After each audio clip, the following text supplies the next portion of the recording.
os astronautas que voltaram da Lua, e o piloto falando, olha só, a gente vai lá para fora, vamos conquistar o universo não tem nada, a gente tem que aproveitar, é a casa da gente. E a vida da gente, o trabalho ocupa esse tempo, tem essa potência, tem esse espaço, e é aqui que a gente vive tanto para enfrentar os problemas, e todo mundo nasceu com o direito para ser feliz, inclusive as empresas, porque empresa triste é a empresa que não tem lucro, que quebra, que não dá emprego, que não gera economia, que não presta para nada e para ninguém. E o grande desafio do RH é a gente lidar com a diversidade, é lidar com as divergências para fazer novas construções. Então, trabalhar no RH, trabalhar como liderança, é a gente ter a habilidade para divergir. Quando a gente entra numa rede social, né, eu estou seguindo você, mas não gostei muito da sua postagem, não, vou lá e te corto. A gente perde a capacidade de enxergar potência naquilo que parece o eu não gosto.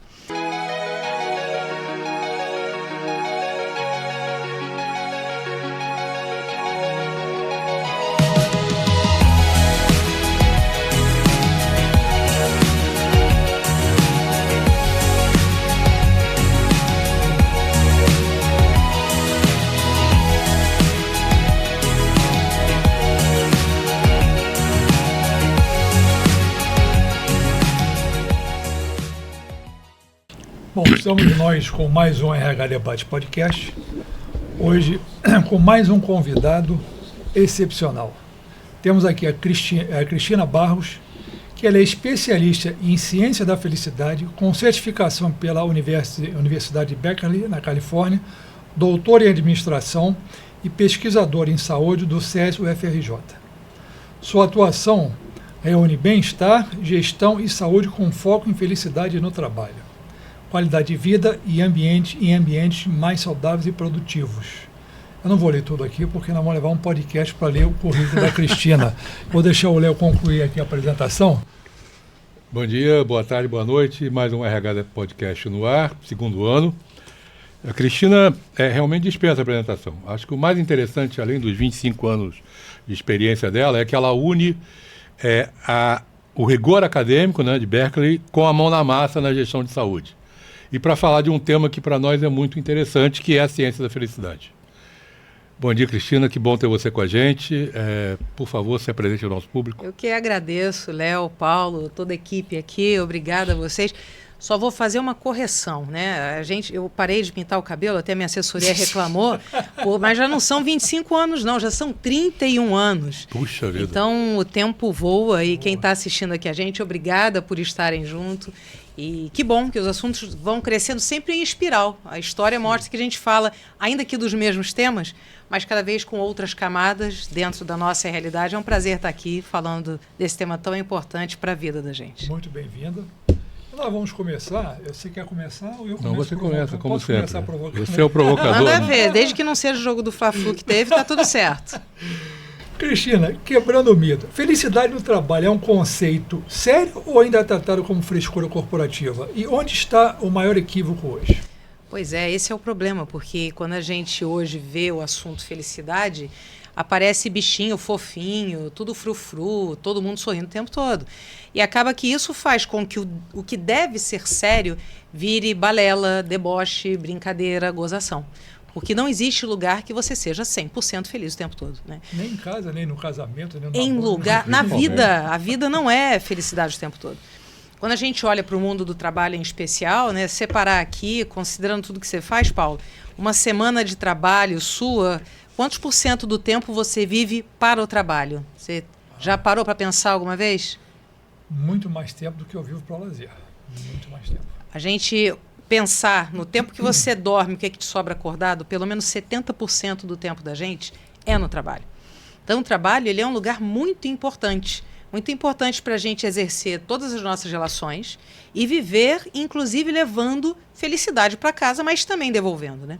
Tem um exercício que eu gosto de brincar, vocês aqui, quem estiver assistindo, pega um papel e escreve as coisas mais importantes da vida.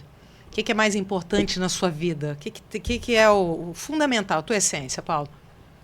Bom, fundamental hoje, eu vou ser avô pela segunda vez agora em final de junho. Avô. Eu estou focado agora, eu só consigo pensar nisso. É isso aí. E você, Léo? Bem, é complicado. É uma das coisas que mais me dá felicidade é minha filha, que está com 20 anos, mas ela está lá nos Estados Unidos, a 7.000 e tantos quilômetros de distância. Então, o que me dá felicidade mesmo hoje são duas coisas. Estar aqui toda quarta-feira gravando e escrever.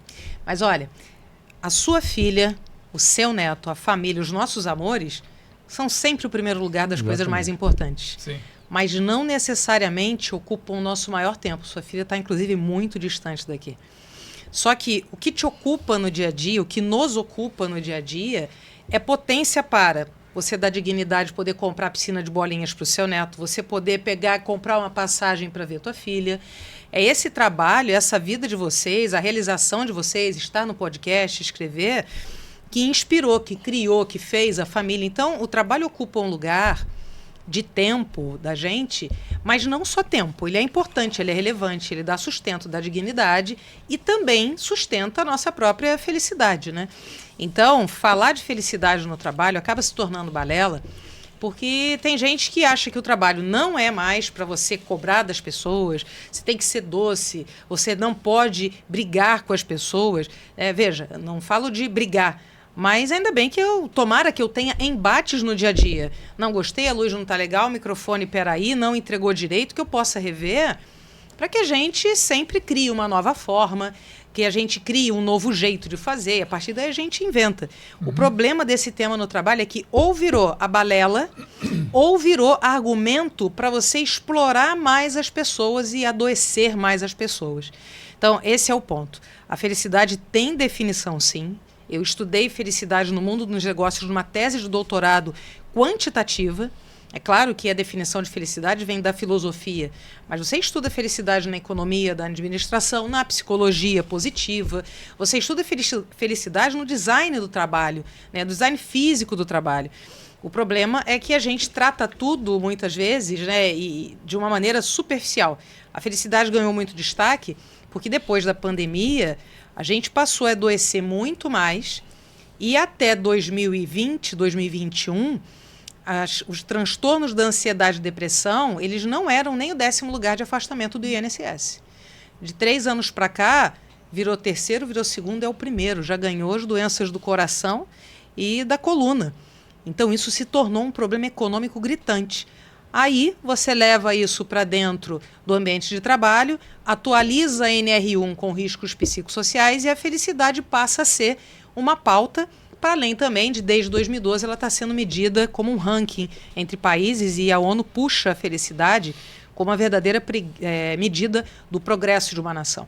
Então, tem muita coisa para se falar. O trabalho é um lugar, sim, para a gente ser feliz, é um lugar, sim, para a gente tornar o ambiente feliz, mas que requer técnica, tem variável, tem gestão e longe de significar faixa na parede, ambiente cor-de-rosa ou gente frufru e chefinho doce o tempo todo. Ontem, por acaso, até compartilhei isso com minhas filhas, eu lendo uma postagem de um pensamento bem interessante, que mostrou o seguinte: há alguns anos, um grupo de cientistas americanos fez uma experiência com um domo, com plantas de diversos tipos, que eles queriam entender se, em um ambiente controlado, se elas teriam mais vida ou menos vida, enfim. Então criaram um domo enorme, com diversas árvores, etc. Descobriram, depois de um tempo, que as árvores estavam plantadas e crescendo a um certo tamanho, elas caíam com muito mais facilidade do que as árvores que estavam plantadas no meio ambiente, livre. E aí, então, o que eles fizeram? Puseram ventiladores grandes para que houvesse vento ali. E começaram a estudar os caules das árvores, as que caíram, e depois ir tirando a amostra das outras que ficaram em pé a partir do vento. E descobriram o seguinte: as árvores que caíram durante o período em que não havia vento, nada, eles tinham uma estrutura inferior às outras que, por causa do vento, tinham que ficar mais robustas. E aí começaram a comparar com as árvores da natureza, em que os troncos eram muito mais potentes do que aquelas que não estavam com o vento. A conclusão deles foi que é preciso ser submetido ao estresse para ganhar robustez. Eu achei bem interessante, porque aí eu fiz uma analogia. Eu trabalhei 20 anos na área comercial de grande plano de saúde, que foi o maior plano de saúde que nós tivemos, e seguro-saúde, a maior seguradora. só com planos empresariais. O meu negócio era fechar empresas, e as grandes e as maiores empresas do país, eu fechei negócio. Eu era um concessionário. E eu vivia 365 dias do ano sob pressão. E foi um período extremamente feliz da minha vida, porque a pressão me estimulava a acordar e ir para a guerra. As minhas filhas, embora a proteção que eu dei, mas eu deixei-as quebrar um pouco a cara, eu disse, deixa ver, no final, se precisar, eu estou aqui para ajudar, mas deixei-as quebrar a cara e elas hoje agradecem por isso. Então, eu imagino o seguinte, se eu tivesse vivido isso, tirando a analogia com o experimento que eu li ontem, sobre proteção, talvez eu não tivesse feito a casca grossa que eu tenho hoje por causa disso, porque eu nunca teria experiência assim, como é que eu me viro agora diante desse problema, se eu tivesse sempre a cobertura. Então, se você não deixa o teu colaborador, sei lá o que for, passar por problemas, isso é saudável mesmo? Veja, você traz relatos muito interessantes, né? Acho que o primeiro ponto, esse estudo que você traz, não conheço, você leu. Depois eu até vou compartilhar compartilha. Com você. É claro que a gente está falando de um estudo que certamente tem uma metodologia. Se a gente está falando de pessoas, a gente vai ter todos os cuidados metodológicos também que a ciência requer. Mas é claro que a gente pode fazer aqui reflexões, né? E você está trazendo aqui o debate do que é resiliência. A gente fala muito da coisa de ser resiliente. Aguenta. Quando você diz que você viveu 365 dias sob pressão, muito provavelmente, no meio desses 365 dias, você tinha momentos seus de prazer. Sim, Exato. Sim, isso aí, eu viajava, enfim. Aí eu vou. Pois é. Aí eu vou fazer a primeira consideração, né? A felicidade estudada pela neurociência, ela explica que o nosso cérebro é feito para guardar registros ruins. Porque quando eu vivo uma coisa ruim, eu não quero passar por aquilo de novo, é instinto de sobrevivência. Então é mais fácil você se lembrar e falar que passou 365 dias em pressão do que você lembrar que você, no meio desse período, tinha viagem, tinha família, tinha o almoço, etc. Então, isso é um ponto interessante.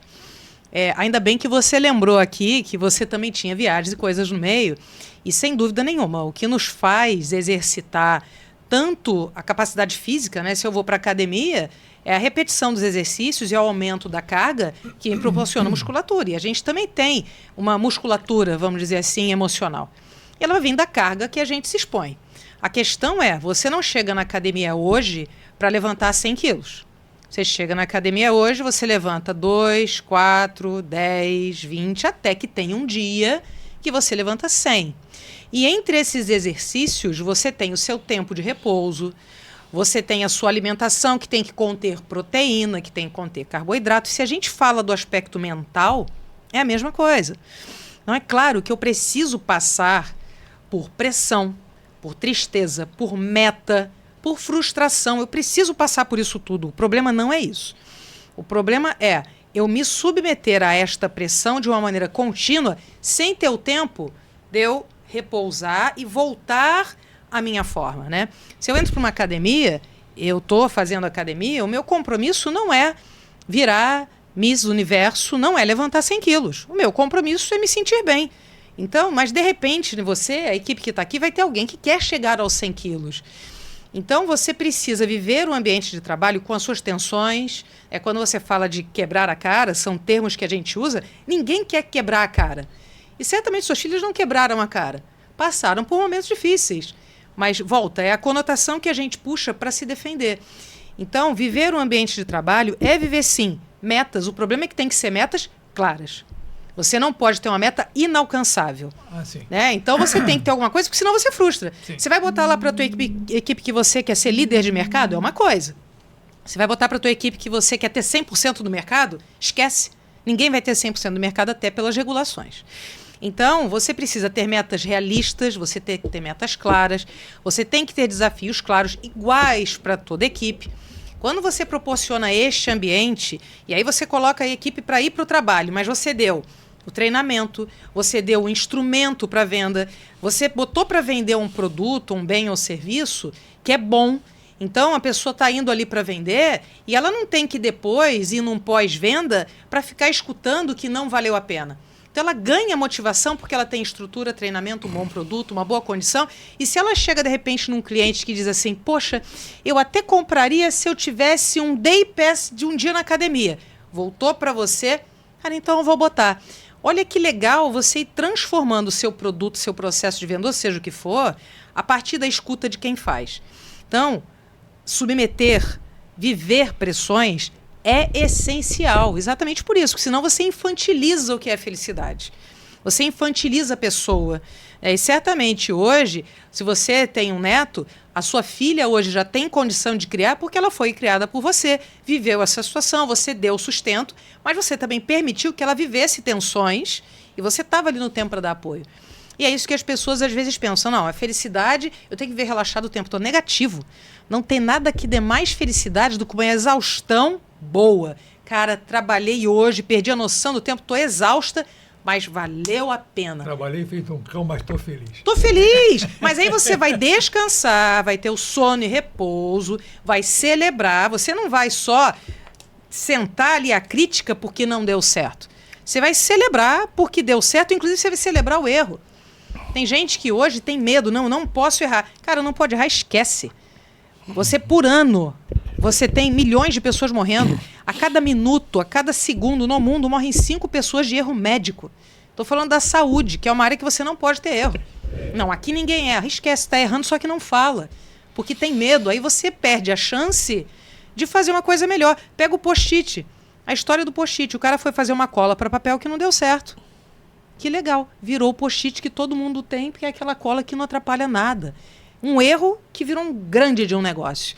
Ou quantos erros viraram processos que você refez. A própria pandemia. Você pega a telemedicina, que nos anos 80 já se falava, nós fomos obrigados a usá-la porque a gente não podia circular como se circula de uma maneira normal. Pronto. Você tem a telemedicina hoje sendo utilizada em larga escala, com toda a regulamentação, cuidado, estudo.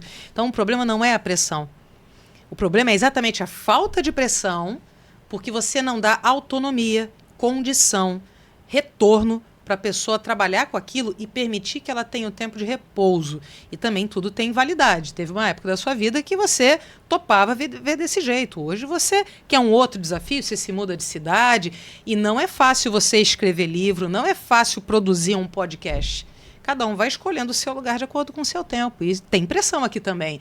Embora, olha a hora. Então, todo mundo tem pressão o tempo todo. Claro, claro. Fundamental. Tem que ter, tem que ter. Eu saí dessa vida, só complementando tá bom, aqui. Tudo bem, filho. Porque as condições comerciais mudaram muito. Eu digo, essas condições daqui para frente não valem mais a pena para mim. Para você. É isso aí. Porque o esforço é grande, o resultado era muito grande e só valia aquele esforço pelo resultado que eu tinha. Sem aquele resultado, deixou de valer a pena. Então, vai lá. Tá, vamos lá. Tem muito empresário que confunde, né, ambiente divertido, né, com ambiente saudável. Né? Exatamente. Você fala no teu livro sobre conexão da felicidade e o lucro com perenidade. Como é que você consegue convencer um CEO que acha que o ambiente divertido é a solução, de que ele investir em felicidade vai gerar lucro para ele? Tem que botar número na mesa. Se a gente não coloca número, e está correto, você pega felicidade no trabalho hoje, você tem 60 definições. Engajamento, viver bem, inspirado, flow, tem um monte de nome, inclusive nomes que você usa de maneira errada. E aí já começa um problema. Como é que você vai dizer para um CEO, eu já fui CEO de empresa, como é que você vai explicar para o CEO, que sabe muito bem o que é lucro, margem operacional, aí você quer trazer ele para ter felicidade, que é o quê? Primeiro, você não tem uma definição. Segundo, você precisa ter dados. E a gente tem trabalhos hoje que mostram empresas na Bolsa de Valores que têm políticas claras de ambiente seguro, que é uma das definições e contexto de felicidade, tem ações valendo até 3 vezes mais do que outra no mesmo setor que não tem políticas de ambiente seguro. Você tem um turnover mais alto quando o seu ambiente de trabalho não é seguro. Te custa, às vezes, 250% da remuneração anual, dependendo do cargo, recrutar uma outra pessoa porque você não tem um ambiente de acolhimento e de pertencimento. Trazer esses números. Você pega, por exemplo, acidentes de trabalho. Acidentes de trabalho custam passivo trabalhista, passivo judicial, afastamento, substituição de pessoas. E você tem acidente de trabalho porque a pessoa está fazendo aquilo ali com raiva, chateada. Vai investigar e traz as causas e as motivações. Então, existe um grupo de mais de 80 variáveis que determinam um ambiente onde a pessoa possa ser feliz. Ponto. Dessas 80 variáveis, em torno de 65 são de responsabilidade da empresa. Então, se você trabalha esses 65% de variáveis, às vezes, por exemplo, você vai Rio de Janeiro, é muito quente, aí você joga um ar-condicionado aqui que tem que ficar nessa posição por conta do cano que não dá, do duto e etc. Aí você está crente que está abafando, aí aquilo está em cima da pessoa que está aqui embaixo e fica congelada. Você achou que deixou ela feliz, você está gastando mais luz, ela fica doente, fica tremendo, aí ela vai lá e aumenta a temperatura, aí você fica chateado, você bota o ar-condicionado no máximo e sai. Está tudo errado. Agora, dar visibilidade a isso, acaba que isso chega ao dia a dia como problema. Trabalhei num lugar, né, que as pessoas faziam recolhimento de lixo em hospital. Uma pessoa chegava a empurrar um carrinho de 240 litros de lixo por até 11 quilômetros no dia. Pelo amor de Deus. Essa pessoa está feliz? Não está feliz. Essa pessoa falta, você tem que substituir, não recolhe o lixo no tempo certo, aí acaba que atravanca o depósito de lixo dentro do hospital, atravancou, você não libera o centro cirúrgico, não liberou o centro cirúrgico, diminui o número de cirurgias, é só você conseguir estabelecer causa e efeito. Para alta gestão, não adianta você vir com conversa que sim, pode ter todos os fundamentos da vida, né? É a mesma coisa, você vai falar de ativo. Essa mesa é um ativo, a TV é um ativo, a marca é um ativo, mas é um ativo que você não segura. Mas você consegue mostrar valor à Coca-Cola, que é uma marca secular, a Coca-Cola não deixa de fazer propaganda nunca, porque ela precisa manter o valor da marca. O que é a marca? O que é felicidade? A Coca-Cola mostra, é as vendas. A marca Coca-Cola são as vendas. O que é felicidade? É diminuir erro, desperdício, retrabalho, perda de material, é você encantar o cliente. Aí você faz uma baita de uma marca, você tem tudo. Se o atendente na ponta não atender bem aquele cliente, você pega o cara, a história lá, tem estudos de caso disso. O empresário chegou no hotel, gostou muito do travesseiro e queria aquele travesseiro. Não, chegou na recepção, eu quero comprar o travesseiro. Infelizmente, senhora, a gente não pode. O cara sai de lá chateado. Ele vai, pega o avião de volta, quando chega em casa tem um e-mail do hotel. Senhor, providenciamos o seu travesseiro. Estamos mandando entregar na sua casa. Esse cara vai voltar nessa rede de hotel sempre.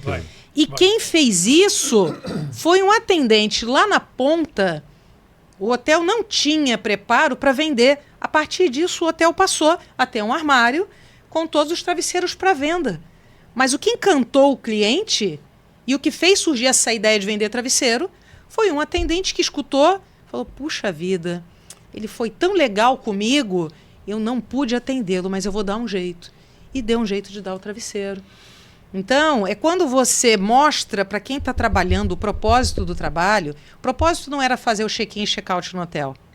O propósito era, eu preciso que esta pessoa volte no hotel. Exatamente. Então, você tem um cliente seu que é embaixador. Pergunta para ele o que fez ele voltar. É o atendente. Eu tive uma experiência interessante uma vez. Eu fui a Cancún e no hotel que eu estava, hotel estilo peruano, bonito hospital, o hospital, o hotel, mas tinha uma bandeira do Brasil que era fora da conformidade. Aí eu falei com o gerente, essa bandeira não é do Brasil. Ele ficou assim, eu vou mandar uma bandeira para você. E quando voltei ao Brasil, eu mandei de fato para eles. Isso na época ainda do e-mail. Depois recebi um e-mail do hotel me dando um código dizendo que gostaria muito que eu fosse, agradecendo, que eu fosse de novo, com aquele código eu teria um desconto, um monte de coisa. Eu falei, que legal isso. É isso aí. Que interessante. E isso não tem, né? Uma coisa também importante no trabalho é que a gente pensa no trabalho como um padrão, e realmente é. Você chega, você acende a luz, liga o computador, chega o cliente, você tem um script de atendimento. Ou você está na indústria, tem um script para operar uma máquina, para produzir, né? Enfim. Só que, nessa tarefa que você tem, você vai interagir com pessoas que têm humores diferentes, necessidades diferentes. Se você seguir exatamente o script, você diz lá, você tem que encantar o cliente. Tá bom, mas siga o script. Tá, o que eu faço? Né? Então, quando você dá liberdade à pessoa, ela entende, peraí, esse script é para você atender o cliente. Mas esteja atento a ele e dar autonomia para essa pessoa até chegar. Você imagina essa pessoa lá no hotel, ela escutou você dizer, né, o dono do hotel mandou botar essa bandeira linda, estilizada. Você é o brasileiro que chega. Poxa vida, agora eu vou falar com o meu chefe que a bandeira que ele botou não agradou. Como que eu falo? Esse recepcionista do hotel, ele precisou estar num lugar de se sentir seguro para levar a sua solução. E quando ele te manda isso, ele está estimulando a voltar. Ele disse que você é importante, está ganhando dinheiro de novo com você. E você vai recomendar também. Sim. Você ganha o cliente pela referência. E isso é estudo econômico de Harvard, é estudo do Instituto Gallup, falando então do valor das ações, falando do aumento de produtividade, falando da criatividade. Pegaram um grupo de vendedores. Tem aqueles vendedores que batem sempre meta. Separaram. Vendedores top. Outros que não são top. Botaram aqui.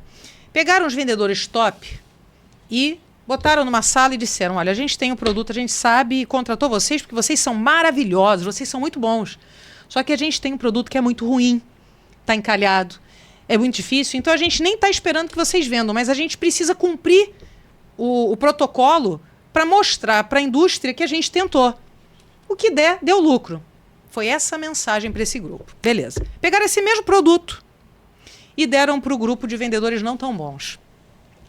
Olha, a gente sabe que vocês não são os de maior desempenho. Só que esse produto aqui, ele foi revisto, ele foi adaptado. E agora a gente sabe, né, que vocês chegando aqui, vocês têm a chance de, assim como esse produto, renascer. Tomem um produto, levem uma amostra para casa, toma a estrutura, tem carro para te levar. Então eles pegaram o mesmo produto, mas contaram histórias diferentes. O estímulo é diferente. O estímulo é diferente. O grupo dos vendedores campeões não conseguiu vender como os outros. Porque os outros, tá certo, eu sei que eu sou mais ou menos, me deram uma chance aqui com um troço que, assim como a gente, pode melhorar. Então, a gente trabalha pelo estímulo. E tem trabalhos, inclusive, você pega um grupo, bota 2 grupos para trabalharem. Para um, vai lá, faz o seu trabalho e volta. Para outro, você dá chocolate, guloseima. Qual é o grupo que produz melhor? Da guloseima. Agora, como tudo, você tem que ter cuidado, porque se você sentar chocolate na gente, você vai adoecer e tem uma hora que o chocolate já perdeu a graça, você está enjoado. Então, você tem que trabalhar, inclusive, as recompensas. Não vai querer nem chocolate. Então, o importante é como você dosa as coisas, como você trabalha e coloca aquilo sempre como estímulo. E se você tiver fim, vai. Se não tiver fim, como você, já dei minha cota, não é nisso mais. Agora você está num outro desafio. E aí a gente vai trocando. Isso é interessante. Eu tinha, não é soberba, assim, os resultados que eu tinha, quer dizer, me davam a sensação, eu saía de manhã e dizia assim, eu sou imbatível. Eu era imbatível naquela época. Quando nós tínhamos reunião de concessionários, aí dizia assim, como é que você consegue fechar tanta empresa? Eu dizia, é o meu jeitinho de brincar com ele, é o meu jeito, lógico que eu não vou dar a dica. Dar o pulo do gato. Né? Mas o que me motivava, eu dizia assim, não tem empresa que eu não consiga perfurar, entrar lá, pelo menos para conversar. Eu estou batendo tá aqui. Tá batendo, faz eco aí, olha o padrão. Olha o microfone. Olha só, aí depois a nossa produtora a nossa chefe briga com a gente. Isso, mas tem que brigar mesmo. Então, eu acordava com esse estímulo.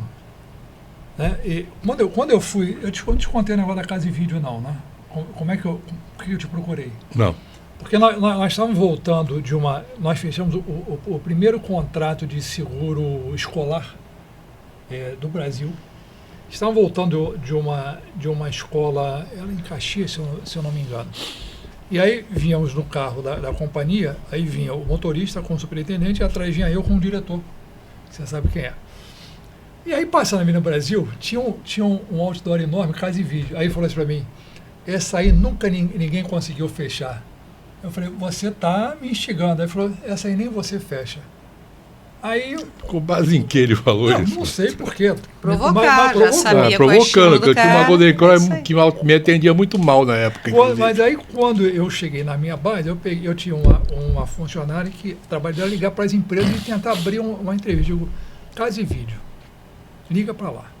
Foi quando, então, eu estive com você, na Casa e Vídeo. Aí fechei a Casa e Vídeo e falei esfregar na cara dele. Digo, Teu Chega lá, eu dou uma prazer insatisfação era danada. esfregar. É isso. Eu com uma insatisfação danada, chegou a ser a minha solução. Se fizer o que eu quero... Tá tudo certo. né? Mas vamos lá. Só um preâmbulo antes da pergunta que eu vou te fazer. Vai lá, Léo. Quando eu escrevi Motivação do Trabalho, eu comecei a pesquisar várias empresas. E achei a Renner, mas a Renner antes de ser vendida. A Renner ainda é empresa do Rio Grande do Sul. Eles tinham um programa motivacional que premiava as atendentes, os funcionários que encantavam o cliente.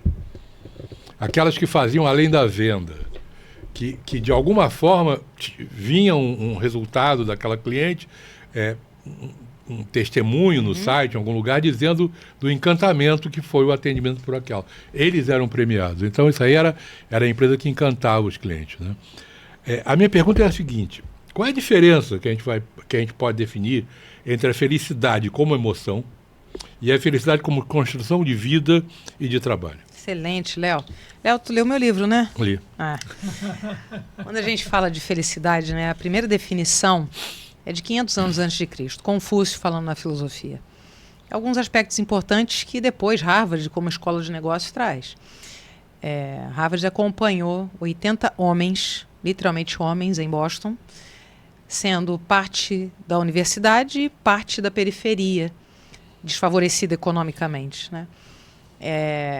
Você está falando, então, de grupos econômicos. E por que eu digo homens? Porque lá na década de 20 e 30 do século passado, né, que eu também sou, só homens podiam estudar em universidades. Né? Olha quanto que a gente está falando de tempo aí para ter mudado. E no final, né, perguntando todos os anos, se você é feliz, o que é felicidade para você? Fazendo exames, qual é o teu cargo que você ocupa, qual é a tua saúde, teu estado civil e etc. A conclusão o que faz você ser feliz são relacionamentos de verdade. É exatamente a pessoa que te dá apoio na hora que você não está bem, que você compartilha, que você confraterniza. E se você pega Confúcio, ele traz. Felicidade é você viver em comunidade, viver o bem, mas existem duas dimensões muito importantes. Uma é a felicidade de hoje, é o chocolate que eu comi. Parei aqui perto, tinha estacionamento, vim andando, não estava chovendo, caiu o pagamento na conta, paguei todas as minhas contas, está tudo perfeito.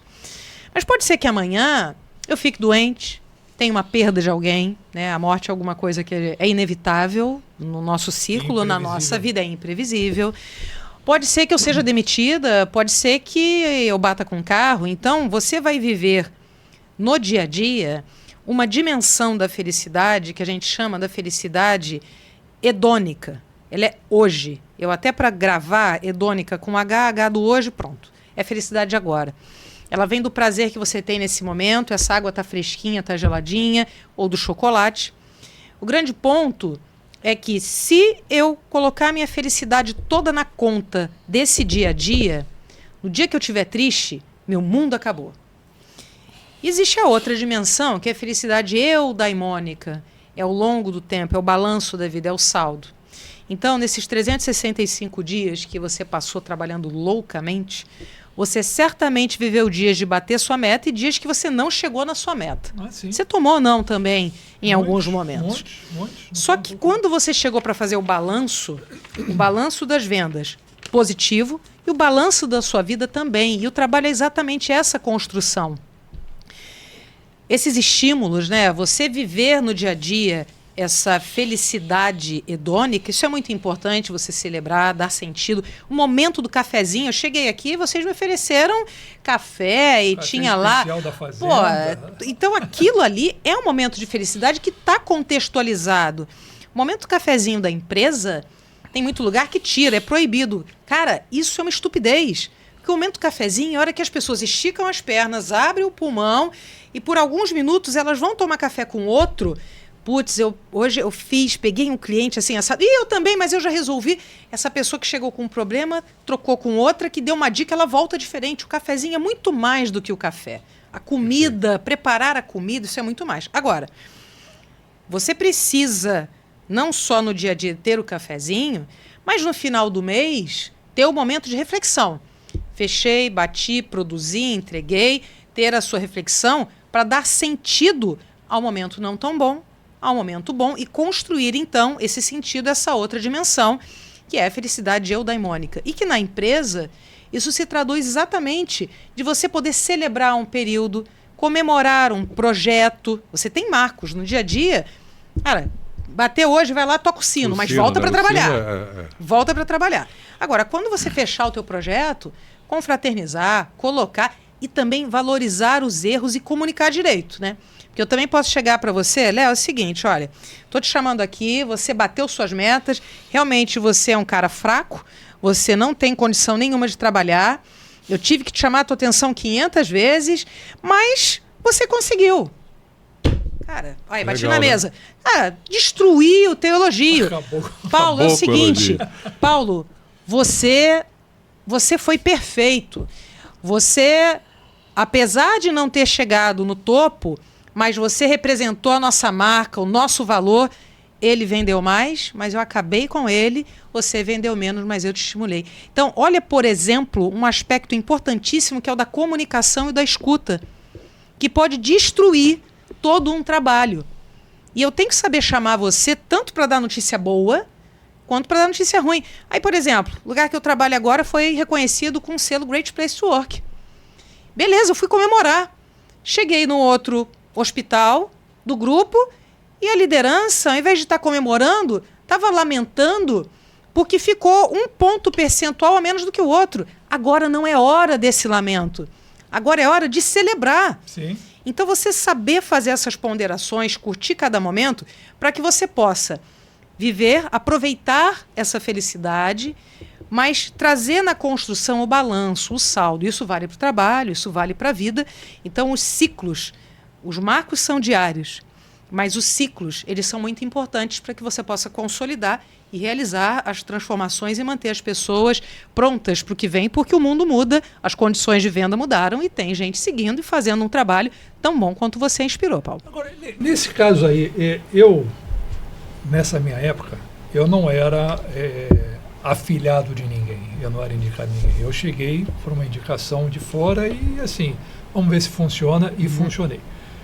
E eu sempre era preterido em função dos aqueles afiliados. É o sobrinho não sei o quê, é o filho não sei quem, e embora meus resultados sempre fossem melhores. E aquilo ali me dava raiva, me estimulava a cada vez superar mais. Quer dizer, então nesse caso aí, como é que funcionaria? Porque eu estava sendo desestimulado de uma maneira assim, velada, e eu entendia isso. Velada não, escrachada, né? Eu não tinha costas quentes, assim, você não tem costas quentes, você só tem o resultado. Eu digo, beleza, mas então eu vou arrebentar no resultado para mostrar assim, tudo bem, você não me dá cobertura, mas está aqui na mesa o resultado. E aquilo sempre me estimulou, quando eu vivi tempos de felicidade, porque ao mesmo tempo que tentava me boicotar de todas as maneiras, eu pulava por cima daquilo e mostrava, olha só como é que se faz. E como é que isso funciona? Eu deveria ser, então, frustrado. Não, eu acho que você vai ter pessoas e pessoas, momentos de vida. Isso que você está descrevendo, a gente sabe que desde que o mundo é mundo existe, sempre vai continuar existindo, mas isso é errado. Você tem uma empresa, você estabeleceu uma governança. Então, se você estabeleceu uma governança, que você tem uma política clara de promoção, de condições iguais. E esse é o papel importante do RH. Garantir que esses favorecimentos não aconteçam, né? É claro que em alguma medida sempre vai haver, e aí também você exercita, né? Por um lado, você decidia superar. Mas talvez hoje, num mercado que tem outros concorrentes, esse lugar te perdesse. Você fosse para um concorrente que ia reconhecer você sem costas quentes, e de repente você ia produzir muito mais. O que você viveu naquela época, não adianta a gente ficar tentando pensar em hipóteses, o se. O grande ponto, quando a gente pega as gerações, né, você separa os baby boomers, né, nasceram num tempo de escassez, então você começava num lugar e terminou a sua vida profissional no mesmo lugar.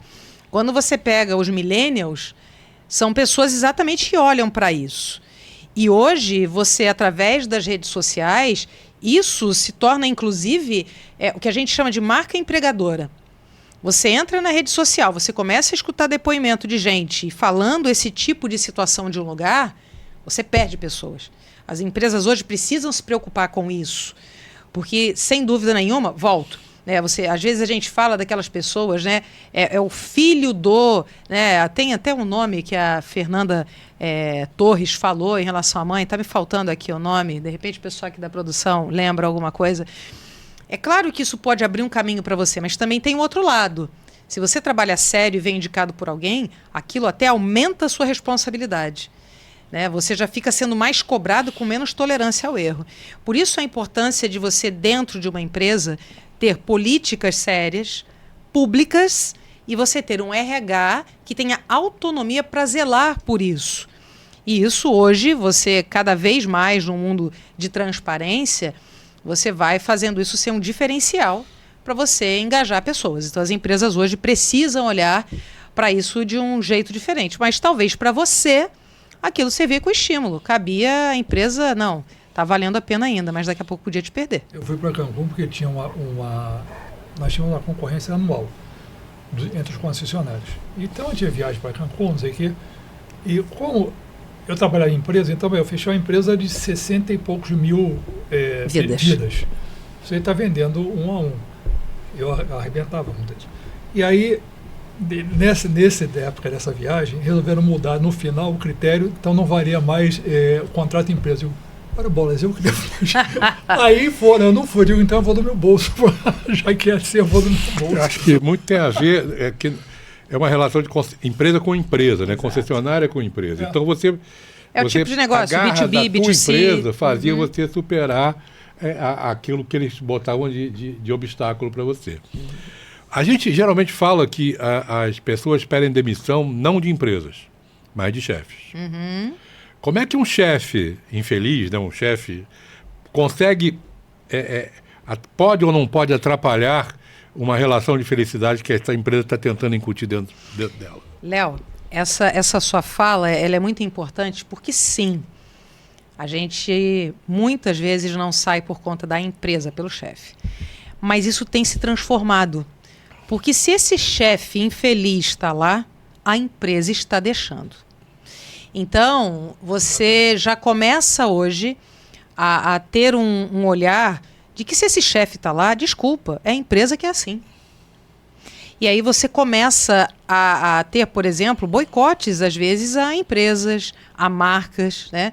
Então, é muito importante, se você está falando de uma SA, uma sociedade anônima, você tem ali lideranças que têm um compromisso com o dinheiro, com o resultado, com a margem, o valor da ação.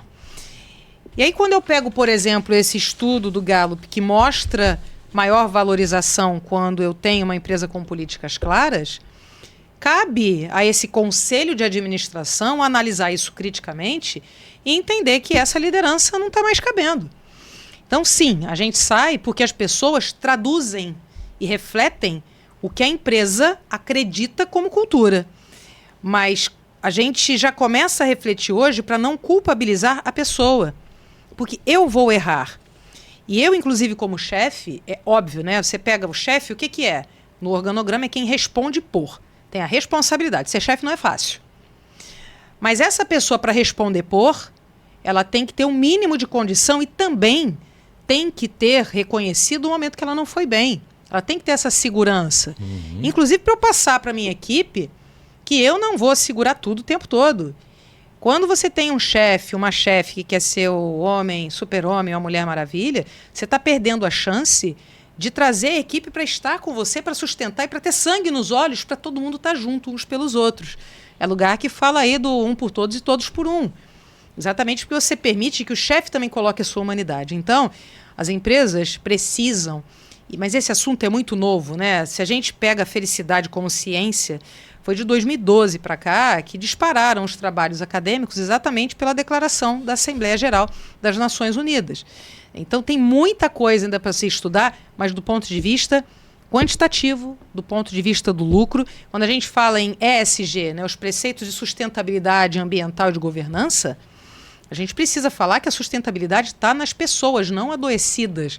Não é uma máquina de moer carne e jogar. Então essa liderança, muito mais do que ser, Essa liderança traduz o que é a empresa. Então, eu diria que essa frase hoje, ela já começa a ser revista. A empresa responde, sim, por quem ela colocou para representar a sua marca. Então, a empresa é responsável por essa saída, por essa perda. Perfeito. Aí o RH tem um papel importantíssimo, né? Sem dúvida. E quais são os grandes desafios que o RH encontra nessa época para trabalhar a felicidade do trabalho? Garantir ambiente seguro, garantir justiça, garantir transparência, garantir evidências técnicas claras. Quando a gente fala em informação é fundamental para a gestão, né? Quem não mede não controla, quem não controla não gerencia. Você pega Porter, você pega essas grandes teorias. Só que a informação, ela é resultado de uma análise de um bando de dados. Eu falo de bando e não de banco de dados, né? Você pega um monte de dados, você vai construir a narrativa que você quiser.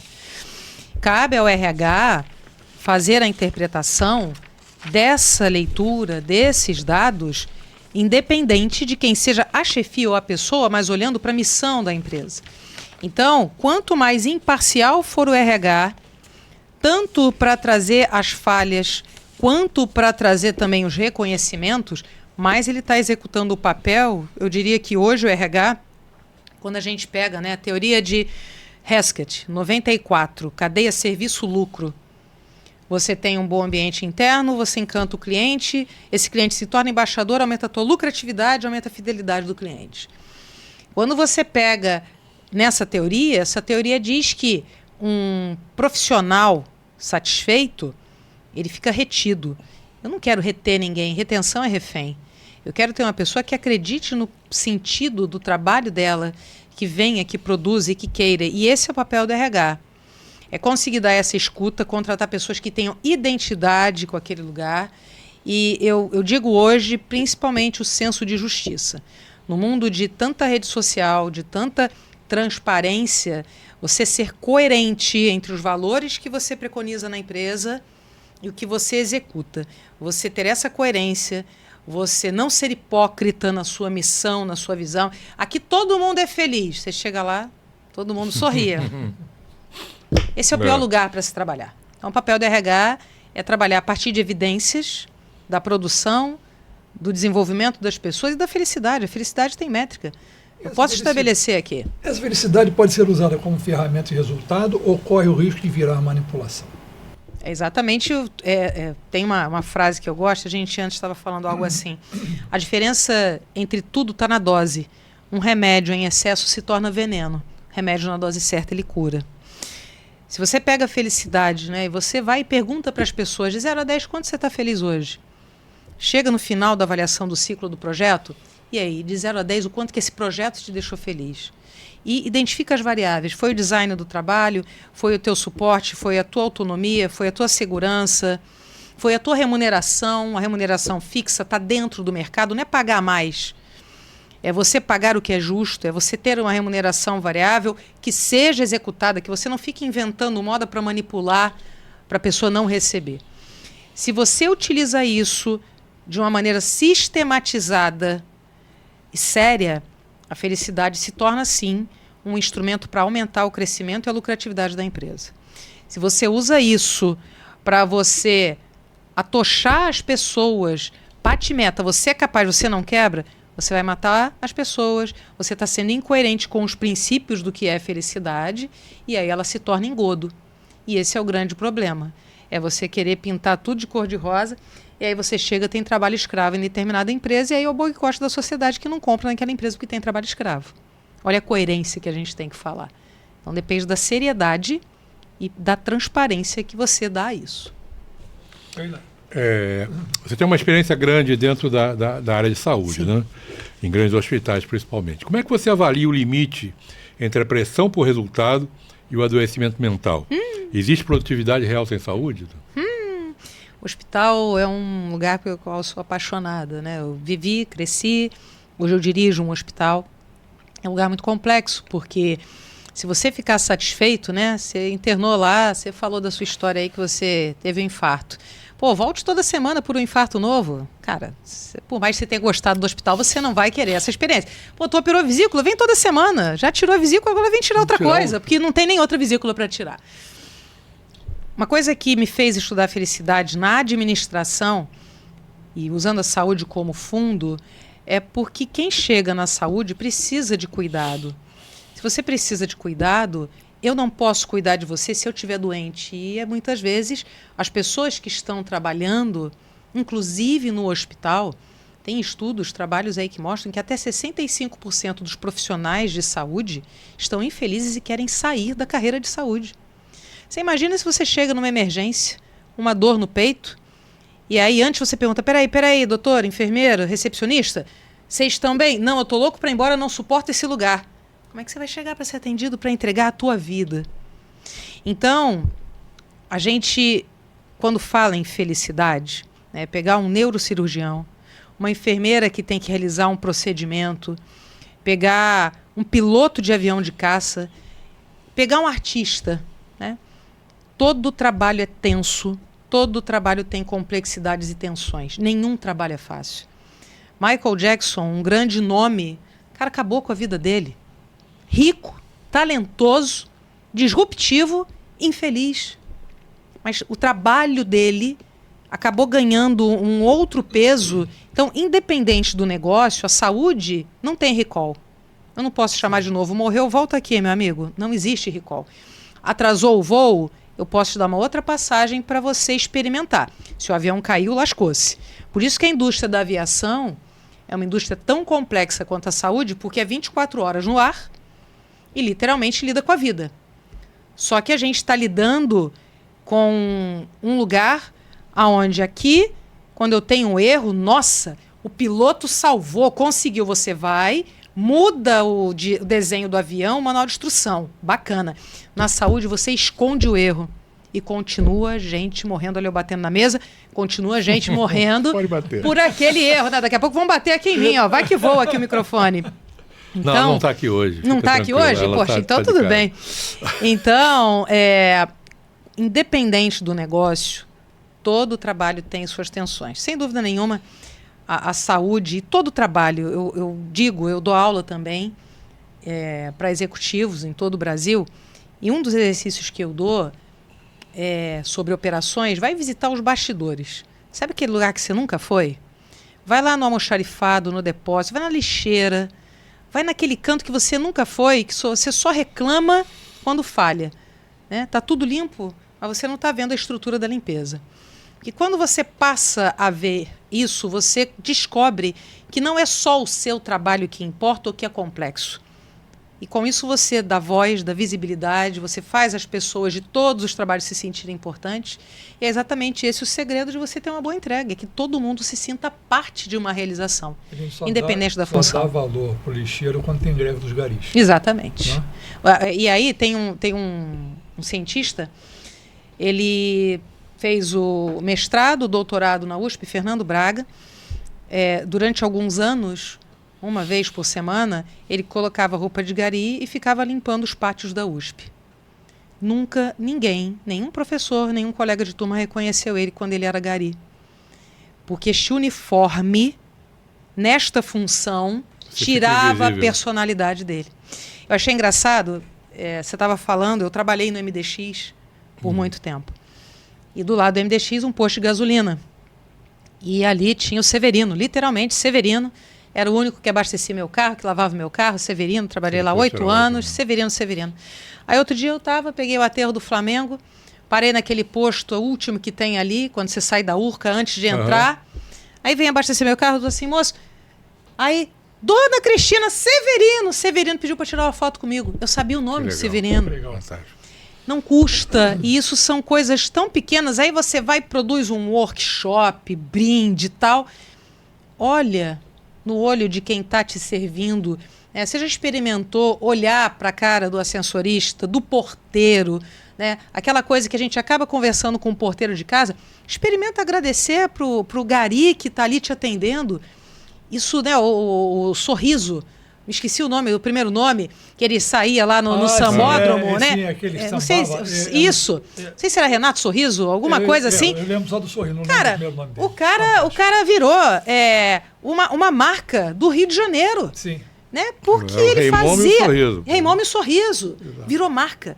Então, reconhecer a importância de todo o trabalho, até do essencial, daquele invisível, isso faz toda a diferença e muda o encantamento do teu cliente. Você vai ter cliente besta. Você vai ter cliente que não fale comigo. Cada um dá o que tem. Mas se a gente trabalhar com humanidade e cada vez mais dentro desses nossos princípios e valores, esse tipo de estímulo humano faz toda a diferença para criar a reputação de uma marca. Você tem uma ideia?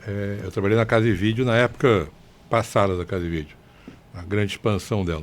Um dos sócios da empresa, que era o título de diretor de RH, ele tinha um hábito, e eu participava desse hábito com ele. Uma vez por semana, toda quinta-feira, às 7 horas da manhã, a gente pegava o carro e ia rodar o maior número de lojas possíveis. Muito bom. E entrava na loja e olhava desde lá do banheiro, da lixeira, almoxarifado. Aí, quando chegava às vezes na frente, o gerente, vocês não falaram que estava aqui? Não era para você saber. É isso aí. Mas ele falava com todo mundo, eu apresentava ele, tinha gente que não sabia quem era. E era uma coisa que, quando a gente fez uma festa de 10 anos, a gente notou a empresa inteira era muito feliz. Não era o melhor salário do mercado, condições de trabalhar de segunda a segunda, mas as pessoas eram muito felizes. Léo, você falou uma coisa muito importante que é o salário, isso é um mito também, né? Uhum. Aí eu pergunto aqui para vocês, dinheiro traz felicidade? Ajuda em alguma coisa você resolver as questões pessoais e necessidades. Agora, a felicidade... Dinheiro é fundamental para a felicidade. Não significa que ter Ele muito traga, dinheiro, eu sou feliz. Né? Você vai ter aquele caso da Mega Sena que ganhou e aí começou a briga na família e mataram o cara. O problema não é o dinheiro, é como a gente se relaciona. Tanto na mega abundância quanto na escassez total, acabou. Você não ter dinheiro para comer, pisar no esgoto, não ter condição de lazer, dinheiro para pagar a escola do teu filho, é infelicidade da certa. Sim. E acaba que a gente, às vezes, não quer falar do dinheiro e leva aos extremos. Não, tem que pagar bem, eu não vou pagar bem. Não é pagar bem. Você tem que pagar o justo dentro do mercado. Eu garanto a vocês que se eu pago aqui um salário de 1 milhão por mês para vocês fazerem um trabalho chato, enfadonho, cansativo, sem reconhecimento e invisível, vocês vão parar para pensar, peraí, 1 milhão, então eu vou trabalhar 3 meses, porque aí eu pego esse dinheiro e me mando. E vocês vão fazer um esforço para suportar. Mas se de repente eu der um emprego aí que seja 5, 10, 15, super feliz numa condição de descanso e repouso, isso tem muito mais sentido na continuidade. Então o dinheiro tem que vir para a conta sim, as tabelas de remuneração têm que considerar mercado e o diferencial é você ter uma boa condição e ambiente de trabalho. Pagar mais para maltratar as pessoas não vale. Não adianta. E legal, né, isso que você falou, porque chegava na loja, entrava pelos fundos e o gerente era o último. Olha que maravilha. Ele nem sabia quem estava lá. Excelente. E aí você tem a chance, inclusive, de preparar esse gerente para que ele tenha um time num bom ambiente e que sim, quando chegar lá o chefe lá atrás, ele vai ser até avisado, mas ele não está preocupado. E o time está avisando porque o time está junto com o gerente, está de boa. O mais legal é que isso aí gerou um programa que uma vez eu estava em Disney, visitando a Epcot, por sinal, e a época das filmadoras, você tinha que de vez em quando dar uma carga. Eu levei num banheiro para dar uma carga e tinha um senhorzinho lá, banheiro impecável. Daqui a pouco entrou um cara bem executivo americano, manga curta, gravata, né, calça preta, camisa branca. Aí começou a abrir todos os reservados do coisa, passava o dedo na bancada, olhou, aí ele não falou uma palavra. Tirou um cartão do bolso, deu uma rúbrica, entregou pro cara e virou as costas e foi embora. Eu falei, o que é isso? Que troço é esse, né? Aí fui falar com o cara era mexicano, por sinal. Ele falou assim, não, isso aqui é o seguinte, isso aqui ele reconheceu o meu bom trabalho. Então eu vou preencher com o meu nome, minha coisa, e vou jogar numa urna, porque no final do mês eles vão fazer um sorteio e vão presentear algumas pessoas com alguns brindes. Mas todos nós vamos receber um certificado de bom trabalho. Eu trouxe isso e claro que eu apliquei isso na Casa e Vídeo. Claro. Foi o cartão amarelo. Claro. E obrigava se você trabalhava no escritório, tinha que distribuir esses cartões em lojas. Uhum. Faz você sair para ver a realidade. Sai do seu ambiente controlado e confortável. Eu adoro circular em bastidores. Já me pegaram no telhado lá do trabalho. Sai daí, doutor! Eu falei, mas eu vim ver aqui o que você faz aqui em cima. Quando eu tô lá em cima, Eu estou dando um monte de mensagens. Eu estou dizendo que eu posso chegar, eu estou reconhecendo o que ele faz. Ele também fica atento, peraí, eu não posso fazer besteira aqui, porque vai aparecer a diretora aqui em cima. Tem um monte de recado. Inclusive, eu estou querendo que ele me diga, a senhora não pode subir aí sem o equipamento de proteção individual. Eu reclamo com ele. Ó, você deixou aberto, eu subi. Podia ter sido qualquer um. Então, isso faz diferença. Quanto mais próximo você tiver, isso é verdade. Você pega Silvio Santos no mesmo refeitório, almoçando com todo mundo. Conversávamos do Edson Godoy, fundador da Amil, andava com todo mundo, mas tinha sim os momentos dele, as coisas dele. Claro, ele conquistou, é óbvio. Mas você saber navegar em todos os lugares, você saber se portar, você ter ouvidos para escutar todo mundo, sem dúvida nenhuma faz a diferença, e é um trabalho do RH no desenvolvimento das lideranças, que faz toda a diferença. Maravilha.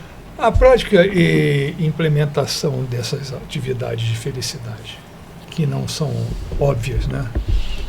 Realmente impactam no trabalho isso? Impacta se não for evento corporativo frufru. Então volto, isso pode ser um símbolo, mas isso tem que estar conectado a alguma coisa. Eu não posso fazer o bolo pelo bolo. O bolo tem um sentido. Desde celebrar os aniversariantes, porque eu estou reconhecendo, até celebrar um elogio. Mas fazer por fazer, daqui a pouco perde o sentido. E que ações mais efetivas, aqui, nós falando aqui para a nossa audiência, né? Impactariam essa felicidade no trabalho? Como é que eu estou assistindo o podcast assim, bom, muito legal o assunto, mas como é que eu faço isso? Vai depender sempre do teu negócio. Mas você precisa ter um olhar e vendo a ponta, pega os padrões de trabalho e vai acompanhar o padrão, como ele está sendo feito, como ele está sendo executado. Mas dá ouvidos a quem faz. Você quer ver uma coisa que eu fico vendo assim? A gente está no mundo digital, né? Beleza. Aí eu chego no hospital, um hospital de bom padrão, que tem estrutura, que tem tudo, e aí a pessoa da recepção pede a minha carteirinha digital do plano de saúde. Aí eu mostro. Ela pede para gerar o token, aí eu gero. Aí ela pede para eu desbloquear meu celular, que ela tem que fazer uma xerox do meu celular. Que é isso? Sensacional. O que essa pessoa faz com esse papel que não vai para lugar nenhum? E ela tem um trabalho, porque o celular, como bloqueia em tantos segundos, ela não consegue tirar xerox nunca. Aí você que é o presidente da empresa, meu hospital é 100% digital, isso vale para tudo. Você vê, às vezes, alguns processos, para que tu precisa desse papel aqui no meio? Então, começar a olhar nos processos, identificar a partir da escuta e trazer isso para a resolução é um primeiro caminho. Não tem nada. Se a gente fala de um negócio, você tem que partir do diagnóstico da realidade. Isso tem que ser uma ação sistemática. A partir daí, se você começa a dar sentido para isso e volta para medir, eu tenho certeza, eu até já brinco, faço tratamento de longo tempo, a recepcionista, a dona Cristina, desculpa, dá para desbloquear de novo? Ela já é sem graça e ela não suporta tirar aquela xerox que ela sabe que não vai para lugar nenhum. Não vai para lugar nenhum. Ainda joga papel fora, gasta impressora, aquela impressora custa dinheiro. Tem uma história muito engraçada. Quando eu cheguei na Vela, o meu vice-presidente, a quem eu respondi, falou assim, você é uma empresa totalmente digital. Tudo aqui é no sistema, digital. É e-mail, não sei o quê. Eu falei, tá legal. Com uma semana eu voltei nele e disse, vem comigo. Aí entrei em 3 departamentos diferentes. Aí abri os arquivos. Olha o que tem arquivado aqui. O pessoal imprimia os e-mails e arquivava. Ele enlouqueceu. É isso aí. Mas é olhar. Por que vocês guardaram isso? Não, porque o e-mail pode sumir. Olha só. Tempo atrás eu falei, agora a gente vai reduzir a impressão aqui. Primeira coisa que eu fiz, peguei eu mesma, tirei da tomada, enrolei o cabo, peguei a impressora da sala e fui lá levar na área da TI. Eu mesma. Não pedi para ninguém buscar. O que eu posso fazer para vir felicidade, papel de RH? RH não é lugar para fazer recrutamento, seleção, folha de pagamento. RH é lugar para estar vendo como que o trabalho acontece. É lugar para levar notícia, diagnóstico e retorno para todas as partes envolvidas. Se isso não for feito de uma maneira estruturada, e aí você está pensando na felicidade, mas você vai pegar para estudar. Pega para ler, pega o meu livro para ler, vai ler qualquer literatura. Cristina, nós estamos chegando no final. Passou tão rápido, né? A gente tem tanta coisa, eu tenho aqui, nossa senhora, tem tanta coisa para te perguntar, mas deixa eu falar rapidamente sobre o seu livro. Você escreveu um livro cujo título é Felicidade para quê? E é um título provocativo. Em um cenário de incertezas econômicas e avanço da IA, por que a felicidade deveria ser a prioridade número 1 em um profissional de RH agora e em 2026? Pois é, a IA é um problema, inclusive, né? Porque ela é ótima para repetir tarefa, mas a IA não vai responder processo quando você toma uma decisão baseada nela e não deu certo. Então, trabalhar o felicidade para quê? Aí deixando aí para vocês, ele é resultado das minhas reflexões de estudar felicidade dentro dos negócios. Eu falo de uma maneira bem direta, desde os conceitos de felicidade, as práticas, a como medir felicidade. É a mensagem que eu estou levando. Vou agora, no dia 12 de maio, vou falar na ABRH, na Marina da Glória, 1h da tarde. Vou estar falando exatamente de felicidade, mas sem hipocrisia. E a gente precisa, sim, a inteligência artificial, ela precisa ser utilizada, ela é uma ferramenta, só que ela tem os vieses, tanto do algoritmo, que vai sempre querer me agradar, quanto das bases de dados que vêm para reproduzir aquilo que está sendo posto e nem sempre é verdade, né? E o grande desafio do RH é a gente lidar com a diversidade, é lidar com as divergências para fazer novas construções. Então, trabalhar no RH, trabalhar como liderança, é a gente ter a habilidade para divergir. Quando a gente entra numa rede social, né, eu estou seguindo você, mas não gostei muito da sua postagem, não, vou lá e te corto. A gente perde a capacidade de enxergar potência naquilo que parece o eu não gosto. Então, trabalhar no Felicidade para quê? É a gente olhar para o dia a dia do trabalho, é sempre refletir, mas vem cá, o que eu estou fazendo, o que eu faço com isso? Porque se eu entrar numa leitura dessa, que tem um objetivo prático, e eu não conseguir transformar isso numa ação, no meu comportamento mudado amanhã, não adianta. E a gente precisa, né? O mundo... Eu gosto sempre de trazer a abolição da escravatura. Foi lá em 1888, quase 150 anos atrás. Ainda hoje eu tenho trabalho escravo. Então, se eu estou falando de felicidade há 14 anos, vai levar muito tempo. Mas é o caminho, e eu achei muito legal, a gente está vendo aí os astronautas que voltaram da Lua, e o piloto falando, olha só, a gente vai lá para fora, vamos conquistar o universo não tem nada, a gente tem que aproveitar, é a casa da gente. E a vida da gente, o trabalho ocupa esse tempo, tem essa potência, tem esse espaço, e é aqui que a gente vive tanto para enfrentar os problemas, e todo mundo nasceu com o direito para ser feliz, inclusive as empresas, porque empresa triste é a empresa que não tem lucro, que quebra, que não dá emprego, que não gera economia, que não presta para nada e para ninguém. Então, que a gente tenha empresários, pessoas, trabalhadores, pessoas felizes, produzindo, gerando riqueza, dando sentido à vida e deixando inspiração, produzindo conteúdo para quem vem, para as mudanças do mercado, para que a gente não adoeça e, mais do que isso, seja feliz na vida. Maravilha. Gente, não esqueçam de curtir, se inscrever, compartilhar. A gente precisa que vocês façam isso. Depois dessa entrevista maravilhosa, né? Cristina, deixa eu agora trazer para você a novidade, para você que não conhece. Você já entra na nossa rota do Oscar do RH para o ano que vem. É meu! Não tem dúvida. Eu preciso que o teu pessoal curta, compartilhe, comente. Nós estamos agora, provavelmente agora em maio, se não for um pouquinho depois, nós vamos ter o primeiro evento do RH do ano passado. Aqueles que ganharam, que tiveram mais visibilidade. Né? E você entra agora para o que vai ser celebrado em 2027, referente a 2026. Foi um prazer enorme ter você aqui. Vou falar do vídeo. Valeu, Léo.